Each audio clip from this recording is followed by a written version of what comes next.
fishing. We catch lots of pufferfish and stuff. Boat rides. That was fun.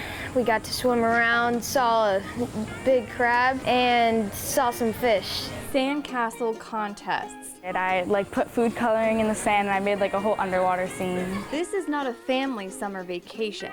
It's Camp Wet at the Martin County School District's one-of-a-kind Environmental Studies Center. Camp Wet is a scholarship program funded by grants, and you write an essay to get in. During Camp Wet, Martin County School District students learn the ins and outs of our local ecosystem, specifically the Indian River Lagoon. About what type of fish there are, how to handle fishing poles, and kind of just on my own learned about how to navigate while we were boating. One of the things we did was sea turtle nests. We learned how to identify sea turtle nests by size and markings. Students snorkel, exploring the importance of the habitats of the Indian River Lagoon, like seagrass beds and barrier islands.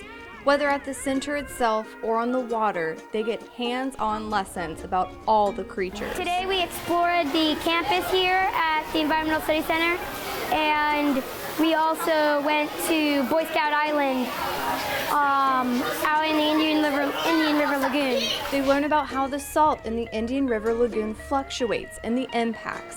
Safe to say, Camp Wet is a whole lot of fun. It's really fun. You meet a lot of new people. I've met a lot of friends here. It's just fun hanging out with everyone. None of this would be possible without the support of the community. Students and staff say thank you to all the sponsors.